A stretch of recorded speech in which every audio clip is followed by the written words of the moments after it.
Hello everyone, divine turn 777 में आप सभी का स्वागत करती हूँ। मैं हूँ निधि। कैसे हैं आप? आई होप आप सभी स्वस्थ होंगे, सुखी होंगे और सुरक्षित होंगे। आज की जो रीडिंग है वो कलेक्टिव जनरल रीडिंग है, टाइमलेस रीडिंग है एंड टॉपिक है आपके पर्सन की मॉर्निंग थॉट, आपके साथ में क्या है, करंट फीलिंग्स है ये फिर भी। और इसके साथ ही बताना चाहती हूँ, अगर आप अपने पर्सनल क्वेश्चन की पर्सनल रीडिंग करवाना चाहते हैं, डिवाइन टर्न 777 के इंस्टाग्राम अकाउंट या फिर व्हाट्सएप नंबर जो कि आपकी स्क्रीन पर है, कहीं भी आप रीडिंग करवा सकते हैं। इंस्टाग्राम अकाउंट का लिंक डिस्क्रिप्शन बॉक्स में मिल जाएगा एंड व्हाट्सएप पर आप जा सकते हैं।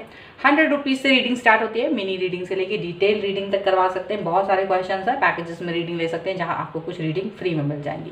तो अभी हम स्टार्ट करते हैं अपनी इस रीडिंग को और देखते हैं कि आपकी जो पर्सन है वो आपके बारे में क्या सोच रहे हैं, इस रिश्ते के बारे में क्या सोच रहे हैं, क्या क्या चल रहा है उनके मन में। सो राइट, पॉजिटिव कर दीजिए, वीडियो को लाइक, चैनल को सब्सक्राइब अगर अब तक नहीं किया है तो। Thank you very much.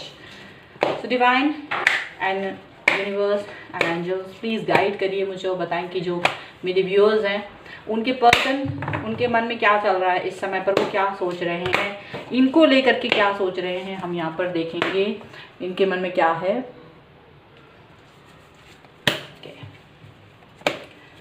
सबसे पहला कार्ड यहाँ पर है 9 ऑफ कप्स का, यहाँ पर है स्ट्रेंथ का कार्ड, यहाँ पर है एस ऑफ वॉन्ड्स, यहाँ पर है 2 ऑफ कप्स,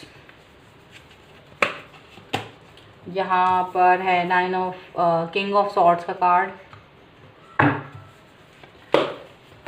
यहाँ पर है 3 ऑफ पेंटिकल्स, यहाँ पर है 8 ऑफ पेंटिकल्स, यहाँ पर है द फ्रिल्ट, यहाँ पर है 3 of cups and here is 3 of wands, 3 of swords का कार्ड है ये। तो राशियों की बात करें तो सभी राशियां हैं, चारों एलिमेंट्स यहाँ पर हैं, तो सभी राशियां यहाँ पर हैं। Okay and bottom of the deck अगर हम देखेंगे तो है 6 of pentacles, the hermit and Prince of pentacles, दोनों ही रिवर्स में है। तो अगर हम देखेंगे उसके नीचे टावर भी है। वेल फिर मुझे यहाँ जो दिख रहा है वो ये दिख रहा है कि आपके जो पर्सन है अभी आपकी तरफ कोई भी एक्शन लेने से रुके हुए हैं, बचे हुए हैं। उनको आपकी एक्शंस दिख रहे हैं। एक्चुअली उनको दिख रहा है कि आप ज़्यादा एक्शन नहीं ले रहे हो। अब आप जो है ना ज़्यादा एक्शन नहीं ले रहे हो उनको लेकर के, कोई वो जो पहले की तरह रहती थी आपकी इमोशंस उनको लेकर, वो नहीं है। आपकी थॉट्स बदल गई हैं, आप थोड़ा डिफरेंट तरीके से सोच रहे हो, आप थोड़ा अलग तरह से प्रिटेंड कर रहे हो। हालांकि आप प्यार उतना ही देने की कोशिश कर रहे हो, लेकिन वो एफर्ट्स की कमी नज़र आ रही है। मतलब आगे से सब कुछ सही लग रहा है लेकिन मन में ऐसा लग रहा है कि वो चीज़ है नहीं, कहीं ना कहीं मिसिंग है, ऐसा उन्हें फील हो रहा है। क्योंकि जो अब तक वो इंसान थे, अभी तक बहुत ज़्यादा खुश थे, बड़े खुश थे कि भाई आप हो, आपके साथ में हैं, आप कभी भी उनके साथ, उनको छोड़ करके आप कहीं नहीं जाओगे वगैरह वगैरह, ऐसी कई सारी बातें उनके मन में थी। और काफ़ी ज़्यादा वो आपको इस सोच की वजह से इग्नोर कर रहे थे, काफ़ी समय से इग्नोर कर रहे थे या टाइम नहीं दे रहे थे या जो भी कुछ था। लेकिन जब भी आपसे बात हुई है, अभी ऐसा लग रहा है रिसेंट में अगर उन्होंने बात की है आपसे, तो वो देख रहे हैं कि आपका जो बिहेवियर है वो काफ़ी बदला हुआ सा नज़र आ रहा है। आप पहले की तरह उनसे वो जो एक्सप्रेशंस थे आपके वो मिसिंग है, वो उतने ज़्यादा नहीं है। ठीक है, वो वापस से आपकी तरफ आए हैं, आपसे रिकनेक्ट हुए हैं। 2 ऑफ कप्स का कार्ड, आपको प्यार दिखाने की कोशिश की, सब कुछ करने की कोशिश की, आपकी तरफ अपनी एनर्जी भी अपनी एनर्जी को दिखाने की कोशिश की, भाई मैं आपके लिए अभी भी प्यार में हूँ, ये वो दुनिया भर की चीज़ें। बट आपकी तरफ से वो रूखा सूखा व्यवहार उनको देखने को मिला कि आप जो है वो काफ़ी ज़्यादा डिफरेंट थे। आप काफ़ी ज़्यादा दिल से काफ़ी रूडली बिहेव कर रहे थे। रूडली या फिर ये कहो कि बहुत डाउन टू अर्थ पर्सन होते हैं जो ना हवा में उड़ रहे हो अचानक से, तो वो प्यार में हवा में उड़ते हुए इंसान के साथ जो वो थे, वो इंसान अब आप में वो उड़ता हुआ इंसान उनको नज़र नहीं आया। उनको लगा कि ये जो इंसान है वो बहुत ही डाउन टू अर्थ बात कर रहे हैं। अभी इनको डाउन टू अर्थ की आदत नहीं है आपकी, आप सीधा सीधा बात करते हुए नज़र आ रहे हो। आप उन्हें बताने की कोशिश कर रहे थे कि आप अगर बिज़ी हैं तो मैं भी बहुत ज़्यादा बिज़ी हूँ, लेकिन फिर भी आपके लिए वक्त मेरे पास है, टाइम मेरे पास है। और आप जितना बिजी हैं आप उतना ही बिजी मैं भी हूँ। शायद आपने ये चीज़ उनको बताई होगी। ये 2 कार्ड्स यहाँ पर इस चीज़ को रिप्रेजेंट कर रहे हैं। आप उनको ये बता रहे थे कि आपको वो याद कर रहे हो, मतलब वो आपको याद करते या नहीं करते, मैं आपको ही हमेशा याद करता हूँ, हमेशा से। लेकिन आप जो हैं अपनी लाइफ में कहीं ना कहीं बिजी हैं, आपने कभी कहीं अपने आप को ज़्यादा ही बिजी करके रखा है किसी और जगह पर, और मेरा दिल तोड़ा है। आपने उनको शायद ये सारी चीज़ें उनको एक्सप्रेस की हैं, तो उनको ये चीज़ फील हुई कि अभी आपकी जो एक जो एक्सप्रेशन ऑफ कंप्लेंट्स भी थी, वो कंप्लेंट्स भी उतनी ज़्यादा डीप में नहीं थी। जैसे आप उस किसी इंसान पे अधिकार सोच रखते हो और उस अधिकार के साथ जब कंप्लेन करते हो वो अलग तरह से साउंड करती है, और जब कभी आप किसी इंसान पे ज़्यादा अधिकार नहीं रखते हो फिर उससे कंप्लेन करते हो वो एक अलग तरह से साउंड करती है। तो आपके जो पर्सन हैं उनको आपकी जो कंप्लेन है वो डिफरेंट तरीके से साउंड करती हुई नजर आई। उन्हें ये समझ में आया कि आप जो है ना इस रिश्ते को डिफरेंटली, मतलब जैसे कि बिना अधिकार का इंसान बात करता है जब वो कनेक्ट होता है, जिसको उससे कोई मतलब नहीं होता है, तो उन्हें ये चीज़ फील हुई कि आपको शायद अब इस रिश्ते में वो कनेक्शन फील नहीं हो रहा है, आपको वो बात नज़र नहीं आ रही है पहले की तरह जो पहले थी, जो आपके अंदर एक इनसे बात करने पर जो खुशी होती थी, जो चहकते थे आप, वो चीज़ उनको फील नहीं हुई। आप कहीं ना कहीं रुके हुए थे, थमे हुए थे, जैसे कि यू लाइक जैसे किसी अजनबी से बात कर रहे हो। आप ऐसे साउंड कर रहे थे ना, आप बहुत रूड हो रहे थे उनसे, ना आप बहुत ज़्यादा कंप्लेन कर रहे थे, आप जस्ट फ्लो में थे। वो काफ़ी कुछ आपको शायद बहुत ज़्यादा वो आपको कुछ बताने की कोशिश कर रहे थे, कुछ चिढ़ाने की कोशिश भी कर सकते हैं। यहाँ पर ऐसा दिख रहा है कुछ चीज़ें ऐसी वो करने की कोशिश कर रहे थे, कुछ प्यार दिखाने की कोशिश कर रहे थे, बट आप उस चीज़ को ज़्यादा अपने मन पे ले नहीं रहे थे, क्योंकि आपको लग रहा था कि अगर कोई इंसान मुझे केयर नहीं करेगा तो मैं उस इंसान के साथ वैसे रिलेशनशिप में नहीं रह सकता या नहीं रह सकती। तो आपने शायद उस चीज़ को वैसे बिहेव नहीं किया जैसे आप पहले कर रहे थे। पहले जैसे खुश होते थे, हैप्पीनेस दिखाते थे, वो चीज़ आपने नहीं दिखाई। तो उनको ये चीज़ फील हुई है कि आपको अब इस रिश्ते में पहले जैसा फीलिंग्स नहीं आ रही हैं। आपको इस रिश्ते में शायद अब अजनबीपन सा फील होता है, आप अजनबी जैसा बिहेव कर रहे थे उनसे। चलिए और क्या उनके मन में आया आपको लेकर के हम ये भी देख लेते हैं। ओके, एंजल्स प्लीज़ गाइड करिए, डिवाइन यूनिवर्स प्लीज़ गाइड करिए। तो यहाँ पर है देखिए अंडरस्टैंडिंग का कार्ड है, यहाँ पर है पोस्टपोनमेंट का कार्ड, यहाँ पर है कंट्रोल, यहाँ पर है कॉम्प्रोमाइज, यहाँ पर है स्ट्रेस।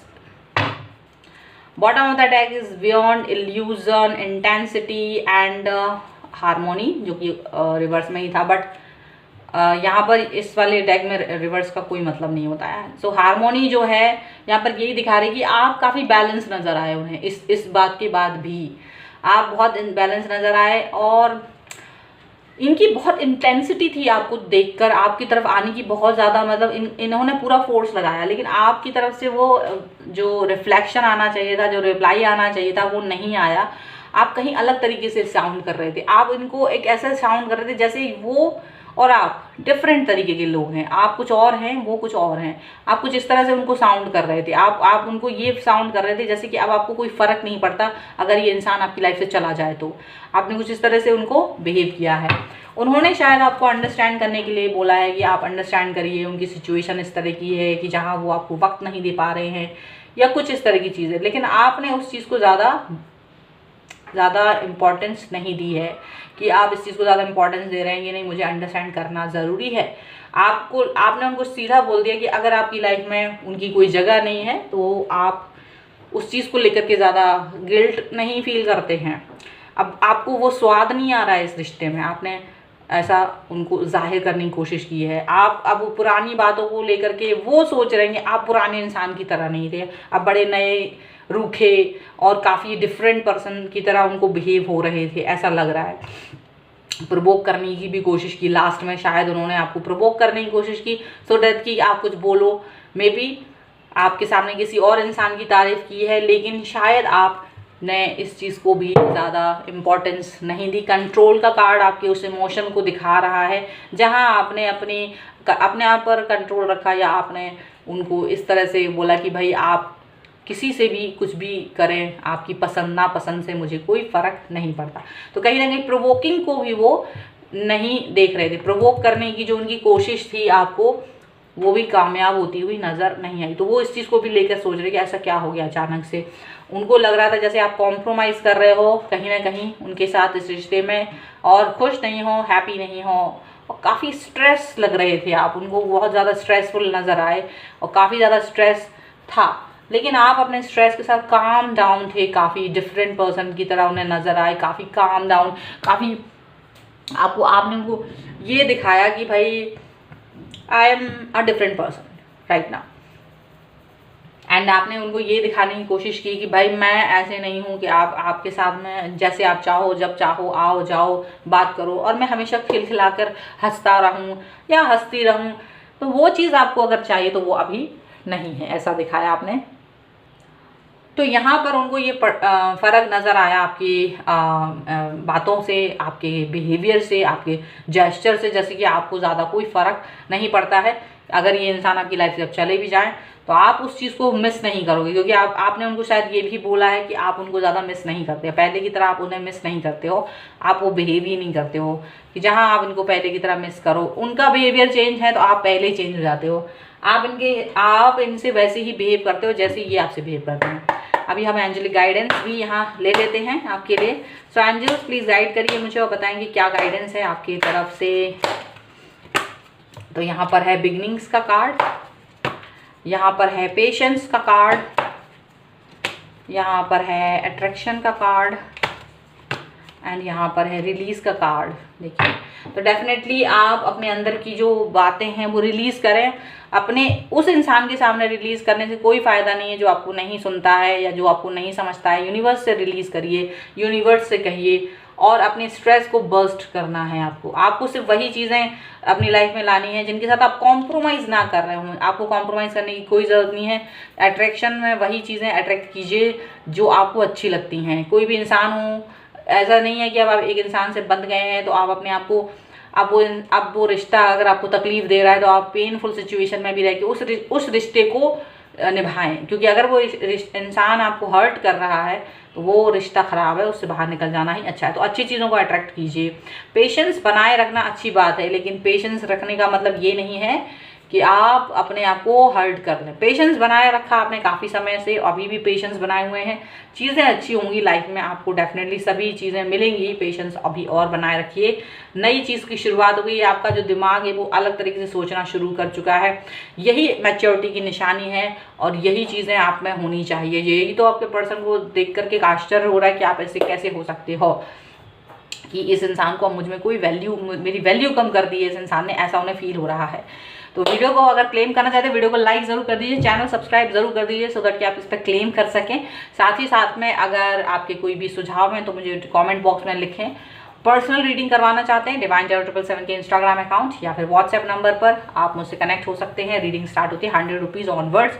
ओके, मिनी रीडिंग से लेके डिटेल रीडिंग तक करवा सकते हैं। बहुत सारे क्वेश्चंस हैं, पैकेजेस में रीडिंग ले लीजिए जहां कुछ रीडिंग आपको फ्री में मिल जाएंगी। उसके साथ ही आपको ये वीडियो कैसा लगा मुझे ज़रूर बताएं कमेंट बॉक्स में। मिलते हैं एक नई रीडिंग के साथ जल्दी, तब तक देखते रहिए divine tarot 777। Thank you for watching, bye.